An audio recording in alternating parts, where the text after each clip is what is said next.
며칠 전에 어느 불교 신문 기자가 나에게 이와 같이 물었다. 선생님께서는 저술만 해도 60권에 이르고 지금도 끊임없이 왕성한 글짓기를 하고 계십니다. 매일매일 정진하는 삶의 자세가 없이는 감내하기 어려운 일입니다. 무엇이 그토록 정진할 수 있는 에너지를 제공합니까? 무의도식하는 사람들도 많은데 어떻게 그렇게 열심히 사실 수가 있습니까?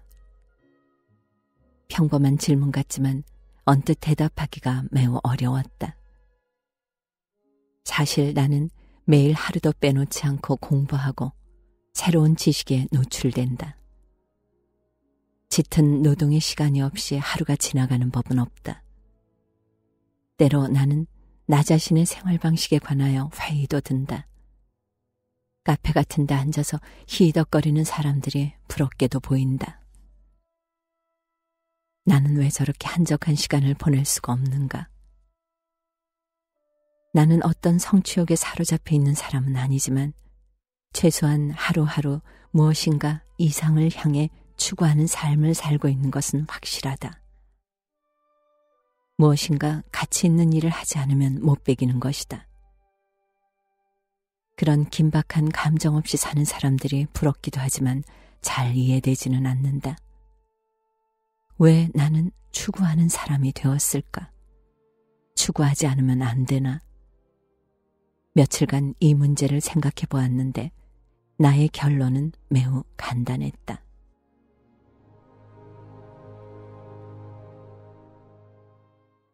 역시 추구하는 삶은 나의 엄마에게서 배운 것이다.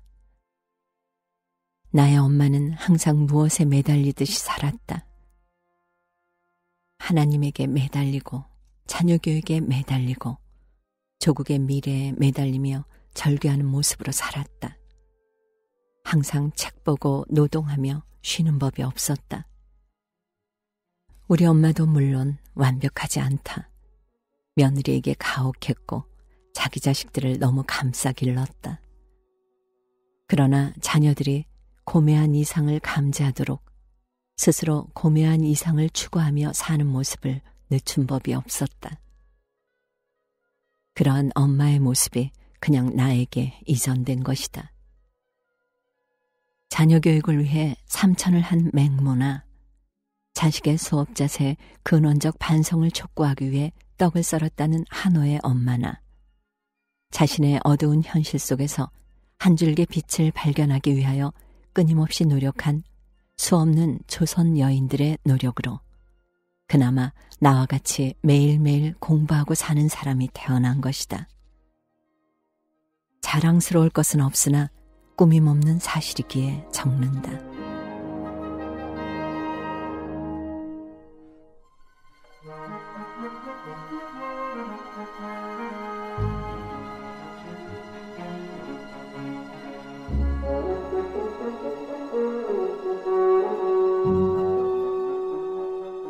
새벽 3시에 일어났다.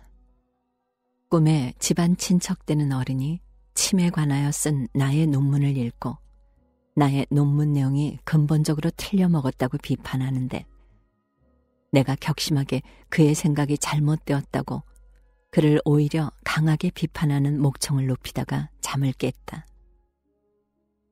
침에 관한 나의 논술은 매우 고등한 원리적 내용을 담고 있었는데 외삼촌의 질책은 아주 유치한 침 이론으로 나를 까는 것이었다. 아시혈에 침을 꽂고 그것 제대로 떠는데도 10년이 걸리는데 네가 과연 무엇을 아는가 하고 나를 질책하는 것이다. 그래서 나는 그놈의 아시혈에 침 꽂고 빙빙 돌리고 하는 것이 인류사에 무슨 과학적 전기를 마련한 적이 있는가 하고 호되게 그를 나무라는 식으로 목청을 높였다. 참으로 이상한 꿈이었으나 회고해보면 나는 어렸을 적부터 집안 친척 어른이라는 사람들로부터 나의 생각이 무시당하고 매우 억울하게 배척되고 황당한 놈이라는 식의 매도를 많이 당했다. 그럴 적마다 나를 진심으로 이해해 주신 분은 나의 어머니였다. 나의 엄마는 지적으로 나를 이해해 주었다. 그리고 어떠한 상황에서도 감성적으로 나에게 상처를 주지 않았다. 나의 아버지도 나를 깊게 이해하지는 않았지만 나를 억압하는 분은 아니었다. 매우 착하신 분이었다. 여자가 지적으로 성숙하는 것은 매우 중요한 일이다. 위대한 교육을 할 수 있는 여인 한 사람이 국군을 좌우할 수 있기 때문이다. 이 땅에 여성의 교육이 매우 중요하다.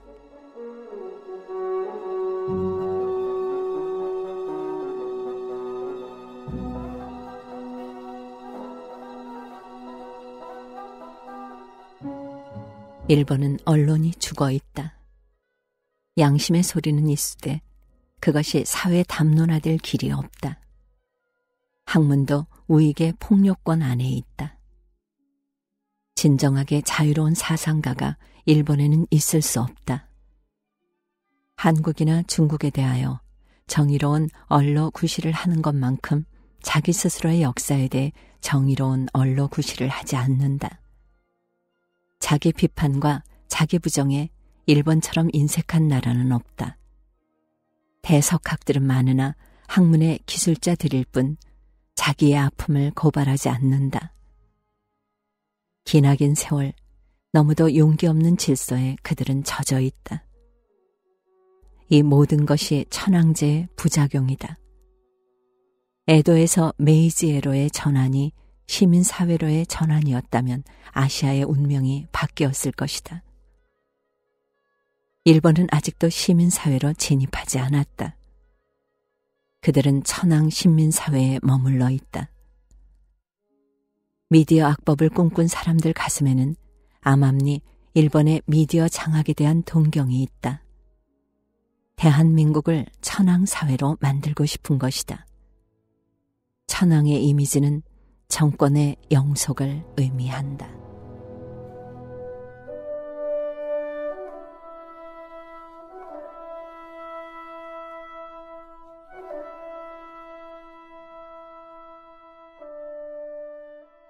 이 시대의 대한민국에서 가장 부끄러워해야 할 사람들은 사법부에 종사하고 있는 사람들이다.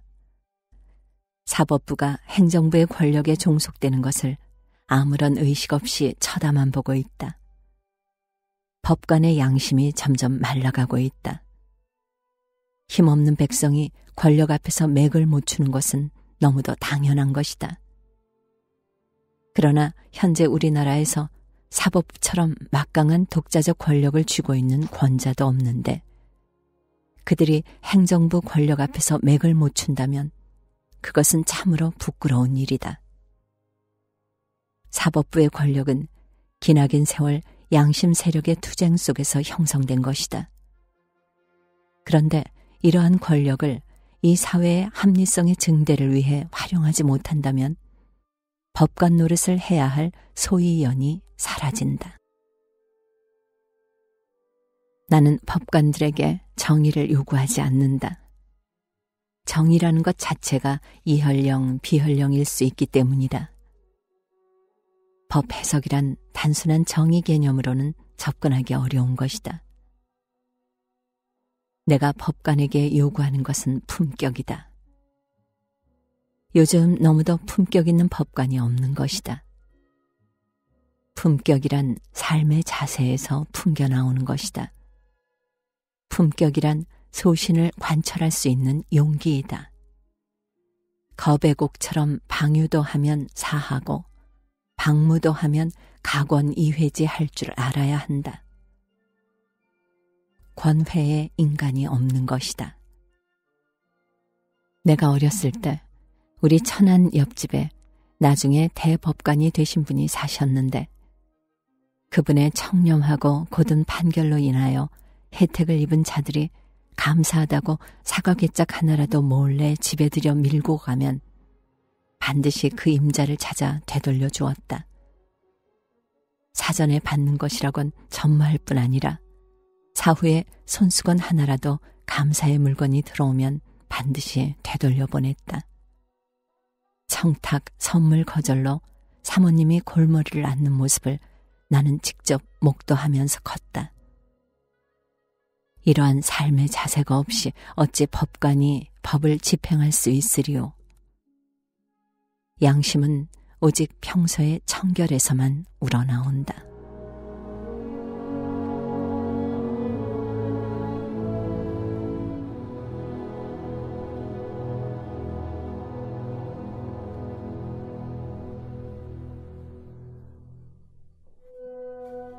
대북 지원은 퍼주기가 아니라 자국의 경제를 살리는 길이다. 인도주의적 정책은 결국 북한을 개방시키고 우리 외교 정책의 우위를 확보하며 경제적 실리를 확보하는 확실한 길이다.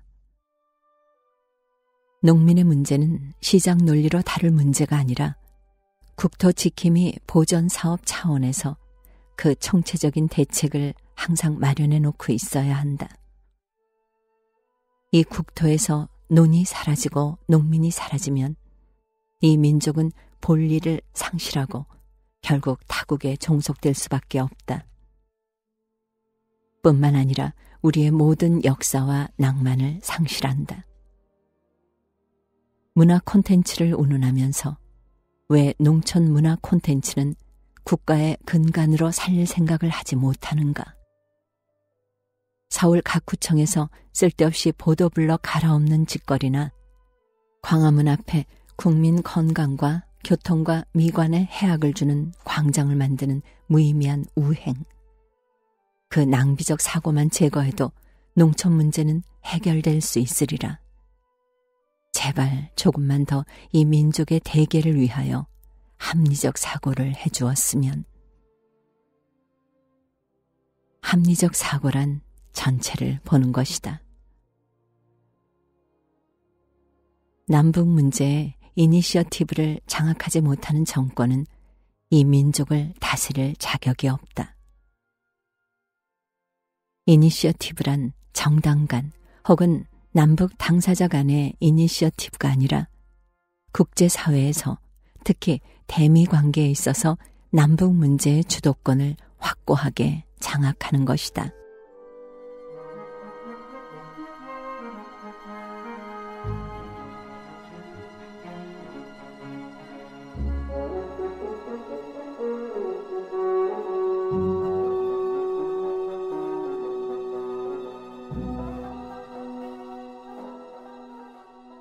나의 생애에서 만난 고승으로 나는 원공 스님을 꼽는다.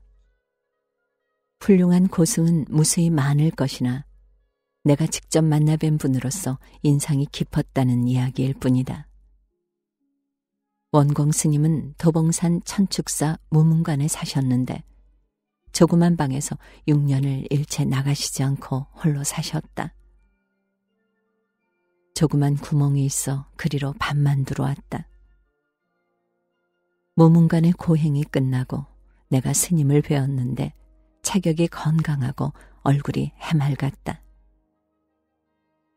스님이 사시는 방에 들어갔을 때 충격적인 것은 창호지로 바른 방 전체가 완전히 민자 한지 색깔이었는데 아무것도 눈에 걸리는 것이 없었다. 달마가 말한 확연무성이라는 게 이런 거로구나 하는 생각이 들었다. 서권에 짓눌려 사는 나로서는 너무도 신선했다. 특히 나를 놀라게 하는 것은 그 스님의 어린애 같은 소박함이었다. 문명의 이기를 거부하고 평생을 두 발로만 걸어다니는 것으로 유명하신데 도로 사정이 나빠 곤욕을 많이 치르시는 것으로 알고 있다. 부산을 다녀왔다고 말씀하시면 그것은 고무신 발로 걸어갔다가 고무신 발로 걸어오셨다는 의미인 것이다. 가는데 보름, 오는데 보름이 걸린다고 한다. 요즘은 어디서 어떻게 지내시는지 퍽 궁금하다.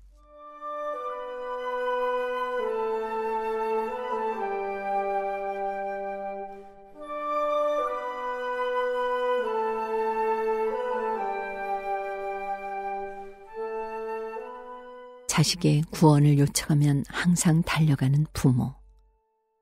그것이 너무도 정당한 윤리라고 생각하는 인간세의 상식을 좀 수정할 필요가 있다. 봉해는 새끼들이 독립할 수 있는 기반을 확고하게 만들어 주었다. 그리고 그 기반이 확고하게 되기까지 그 최후의 순간까지 최선의 노력을 다했다. 그리고 그 노력이 완료되었다고 판단하는 순간 더 이상 새끼의 울음에 귀를 기울이지 않는다.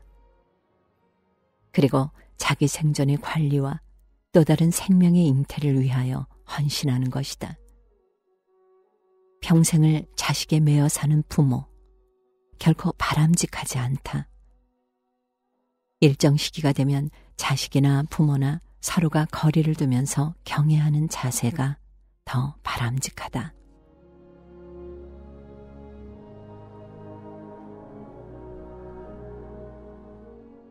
봉해의 식성은 변한다. 편식이 심한 것이다. 봉해는 자신이 독립할 즈음에 지렁이나 멸치를 엄청 먹어댔다. 그런데 요즘 지렁이를 보아도 먹지 않고 멸치는 물린 듯하다. 그리고 쇠고기 기름 같은 것을 주면 미친 듯이 먹는다. 하여튼 계절이나 삶의 변화에 따라 편식을 적절히 하는 것이다. 인간세의 무지막지한 상식 중에 편식하면 안 된다는 그릇된 명제가 있다. 편식은 건강의 첩경이며 편식을 안 하는 것이 오히려 죄악이다. 인간의 몸은 체질의 편차가 있으며 삶의 양태나 계절의 변화나 건강의 컨디션에 따라 호메오스타시스의 양태가 끊임없이 변한다. 아무 음식이나 골고루 잘 먹는다는 것만이 좋다는 것은 상식 이하의 명제이다. 이런 명제가 생겨난 이유는 단순하다. 근세로 접어들며 개화기 이후에 서양 과학이 들어오면서 양적 사고가 팽창했고 수리적 기준에 의하여 인간의 몸을 획일화시키는 잘못된 사고가 우리를 지배했기 때문이다. 즉, 인간의 삶의 에너지를 칼로리로 계산하고 그 칼로리를 생산하는 음식은 무엇이든지 좋다는 사고가 생겨난 것이다. 이렇게 되면 당연히 고지방, 고단백의 물질이 우위를 차지하고 그렇게 되면 낙농 음식, 육식 같은 것이 선호의 대상이 된다.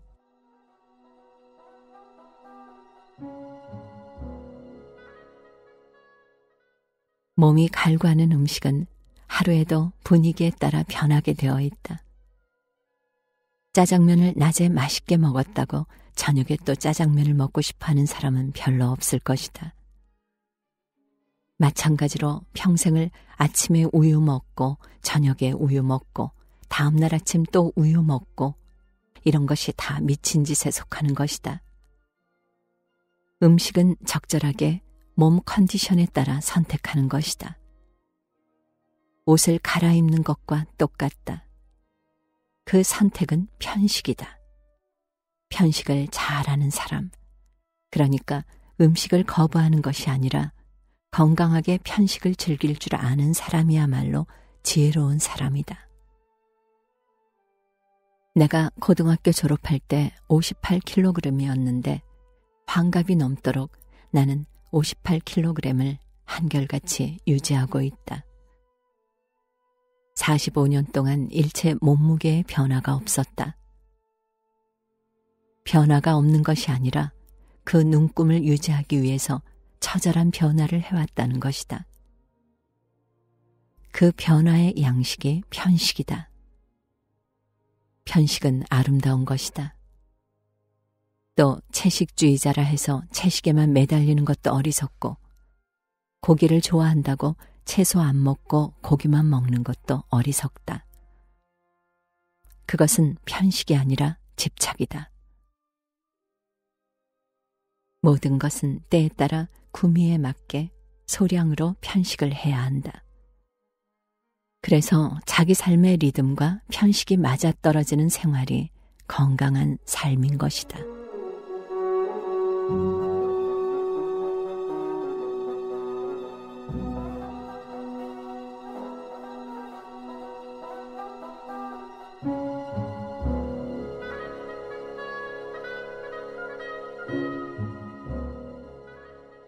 인간은 후회스러운 짓을 가끔 저지르는 동물이다.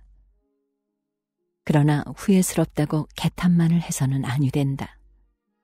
반드시 국리경물하여 그러한 후회스러운 행동 패턴의 본질을 개선할 수 있는 몸의 디시플린을 새롭게 창조해야 한다. 바울은 이것을 예수와 함께 십자가에 못 박혀 죽었다 다시 살아난다고 표현했는데 죽음이라고 표현할 만큼 처절한 반성이 필요한 것이다. 양명은 이를 발번색원이라고 불렀다. 사도 바울은 절규한다. 오호라, 나는 공고한 사람이로다. 이 사망의 몸에서 누가 나를 건져내랴.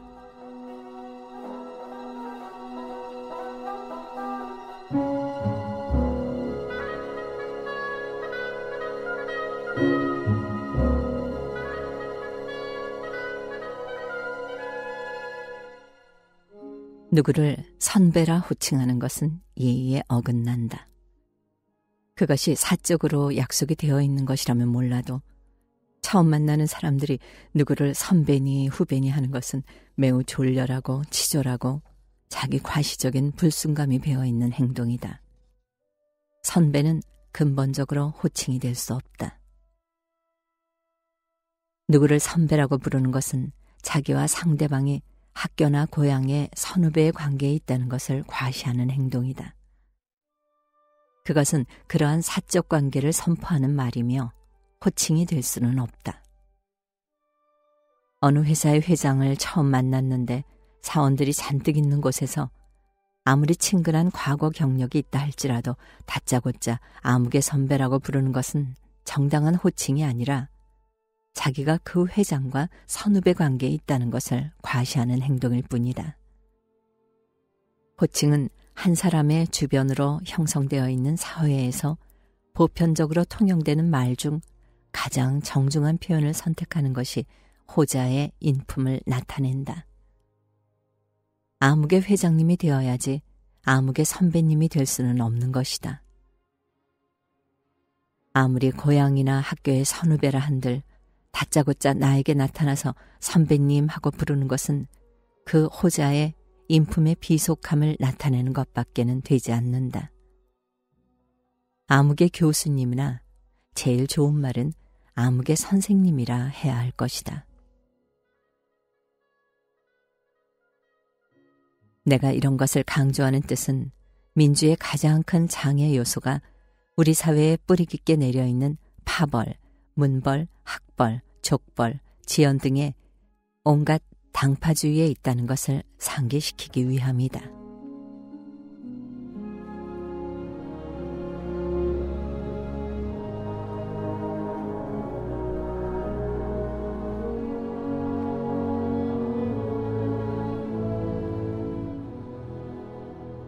권력의 집중이 나쁜 것인 양 무조건 생각하는데 그것은 옳지 못하다. 한 국가의 안녕과 질서, 그리고 효율적 운영을 생각한다면 권력의 집중 이상 좋은 것은 없다. 권력이 집중된 사회가 엔트로피가 낮은 사회이기 때문이다. 엔트로피의 무작정 증가는 결국 모두의 패망으로 귀결된다. 그러나 권력의 집중의 가장 큰 문제는 권력 집중을 관리하는 최고의 수령이 항상 비전의 사나이가 아닌 권력의 화신이며 천리의 구현자가 아닌 인욕의 우자라는 데 있다. 그런데 중국 선진 문명은 불행하게도 권력의 집중 이상의 대안을 발견하지 못했다. 그토록 찬란한 인문주의의 꽃을 피웠으면서도 집중된 권력의 담지자를 견제할 수 있는 제도적 장치를 마련하지 못했다. 그러나 전국 시기의 사상가들은 통일의 기운을 감지할 때 새로 태동할 중앙 집권적 권력을 어떻게 제한할 것인가를 심각하게 고민했다. 그 고민의 산물이 순자의 해패편이며 효경이며 대학이며 여시춘추이다. 그러나 집중된 권력을 제한하는 방법이 모두 도덕주의에 입각한 것이라는데 그 위대성과 서글픔이 공존한다.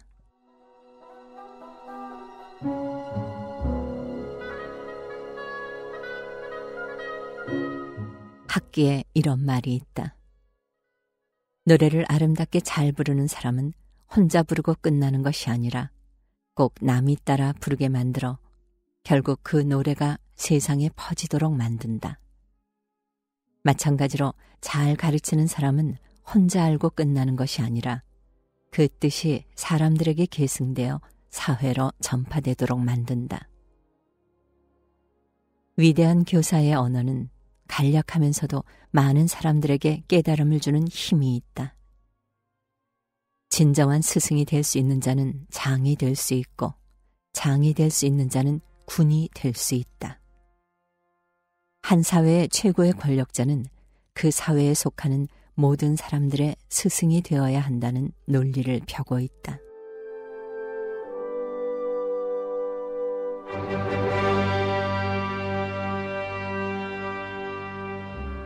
수탈개 벼슬은 정말 아름답다. 예로부터 우리말에 관직에 나가는 것을 벼슬한다고 했는데 이 말도 닭벼슬에서 생겨난 말이다. 과거 시험에부터 벼슬을 하게 되면 수탉처럼 멋있는 관을 쓰게 되므로 관직을 벼슬이라 부르게 된 것이다. 그래서 조선시대 때에는 과거 시험 공부하는 자식방에 꼭 찬란한 색깔을 한 수탉 그림 병풍을 둘러쳐 주었다. 그래서 수탉 민화가 우리나라에 많이 남게 된 것이다.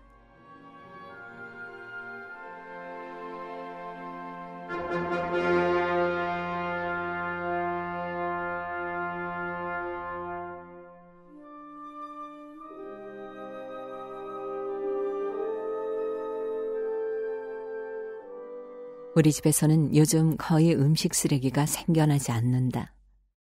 사과, 배, 감 등의 과일을 깎아 먹어도 그 껍질을 버리지 않고 칼로 다져서 조와 섞어주면 닭이 너무도 잘 먹는다. 다시마, 고구마, 감자 등도 아주 잘 먹는다. 보통 닭이 마른 곡류만 먹는 줄 아는데 식성이 우리 인간과 거의 비슷하다. 육류도 잘 먹고 채소, 과일 다 잘 먹는다. 과거의 농업사회는 이와 같이 에코시스템이 잘 돌아가서 쓰레기가 생산되질 않았다. 그래서 아름다운 금수강산이 수천만 년을 보존되어 온 것이다. 그러나 산업사회로 접어들면서 인간이 존재한다는 것 자체가 쓰레기 양산체제가 되었을 뿐만 아니라 막대한 자연 파괴를 일삼게 되었다. 더구나 르네상스 이래의 서구인의 철학은 자연 파괴를 인간 이성의 승리라고 예찬했다. 프란시스 베이컨만 해도 아는 것이 힘이라고 외쳤는데 결국 안다는 것은 인간의 자연 지배를 의미했던 것이다. 과연 인간의 자연 파괴가 어디까지 진행될 것인지 도무지 알 수가 없다. 이제 환경의식이 없는 진리는 진리가 아니다.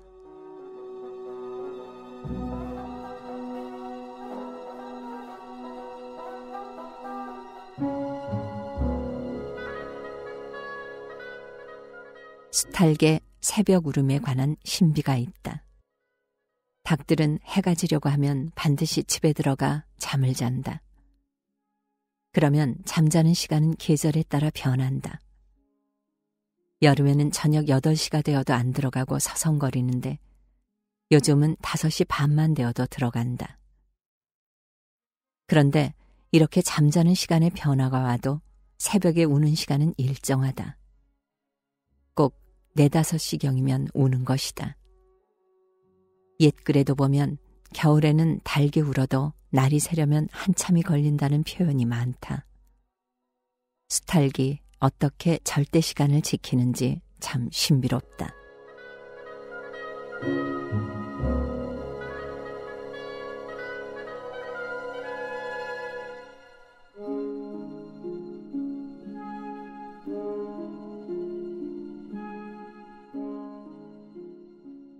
오늘 오시가 3번째 알을 낳았다.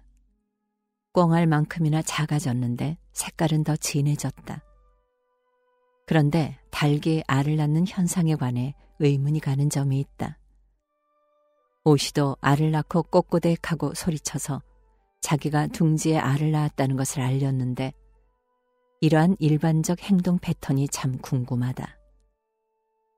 자연 상태에서는 둥지에 알을 낳으면 그것의 소재를 숨기려 할 것이다. 그런데 닭은 오히려 자기가 알을 낳았다는 것을 선전하는 것이다. 그리고 어렸을 때 경험으로도 닭이 알을 품고 있는 둥지에서 알을 꺼내도 쪼거나 하는 일이 없었다. 자기가 낳은 알에 대해서 별 애착이 없는 것이다. 이것이 가금화 과정에서 일어난 행동 방식의 변화인지 어떤 다른 의미가 있는 것인지 잘 알 수가 없다. 하여튼 닭은 인간에게 한없이 고마운 동물이다.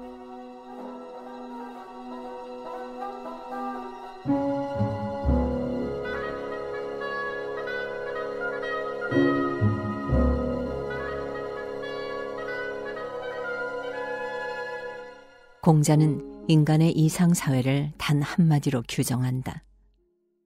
그것은 송사가 없는 사회라는 것이다. 서로가 서로를 불신하고 질투하고 음해하고 고발하는 일이 없는 사회. 그래서 허위와 허례와 허식이 없는 사회. 그것이 곧 지선의 이상사회라는 것이다. 공자는 플라톤처럼 이상사회를 하나의 모델이나 이념이나 이데아로서 생각하는 것이 아니라 인간의 관계 속에서, 느낌 속에서, 정감 속에서, 의지 속에서 유동적으로 생각하였다. 그러나 송사가 없는 인간사회 역시 하나의 영원히 도달 불가능한 이상일 수밖에 없다. 그러나 인간은 이상을 향해 영원히 매진할 수밖에 없다.